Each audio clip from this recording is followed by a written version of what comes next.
In my previous video, I covered the best balanced armor, meaning that the armor maximizes both the power and defense stats.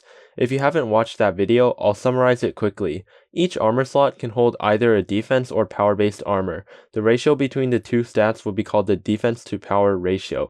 Each piece of armor's defense power ratio is much higher than the player's default ratio. As a result, we equip more power-based armor in order to match the player's default ratio, giving us the best balanced armor.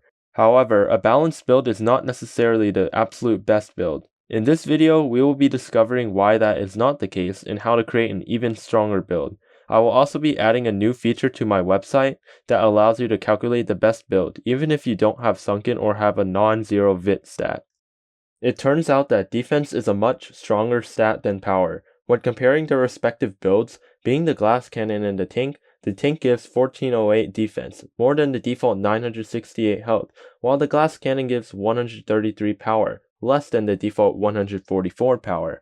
From this example, we can see that skewing our build a bit towards defense will give better stats than if it were balanced. But how much do we skew our builds?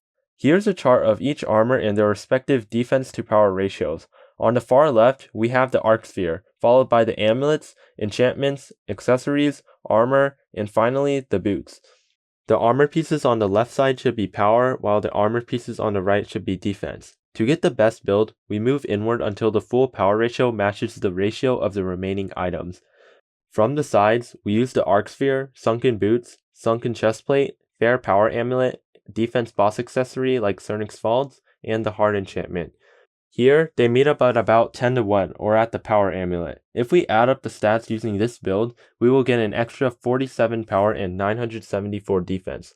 Combined with the default stats, you will have 191 power and 1942 defense, approximately the 10 to 1 ratio that we solved for before. This build gives only about 33% more power, but basically doubles your health.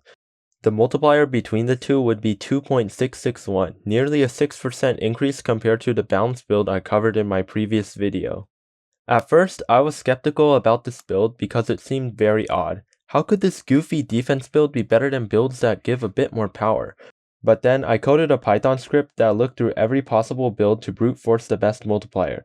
Unsurprisingly, this build came up at the very top of the list. I also found some information that was rather interesting. The glass cannon build was at the very bottom of the list, while the tank build was only about 8% worse than this build. However, for PvE, power-based armors will still be viable since defense does not matter as much against easier targets. I also have another build list for those of you who do not have the Sunken set. In this build, you just replace the Sunken set with Cernyx's set. However, I would say that the Sunken set is rather necessary in the current meta. Attack size is a much better stat than attack speed when PvP is all based on AoE attacks, and the Sunken set provides the most of it. The final build is hard Arcsphere, hard Fair Power Amulet, hard Cernyx's Faulds, hard Sunken Chestplate, and hard Sunken Boots. The stats are 47 power, 974 defense, 62 attack size, and 24 attack speed. Using this build, you will have a massive 2.661 multiplier, which is 38% better than the overused glass cannon build. The attack size stat is greater than that of glass cannon builds, meaning that the only downside to this build is the lack of agility. If you have VIT stats, your best armor build might be slightly different, and you can calculate it using my new website. If you don't have the Sunken set, just use Cernyx's set or Argos' set. This build should only be used for PvP since it maximizes both power and defense. For PvE where power mostly matters, I would have an extra strong Arcsphere, a strong Cernyx's Faulds, and a strong Fair Power Amulet to replace their hard counterparts.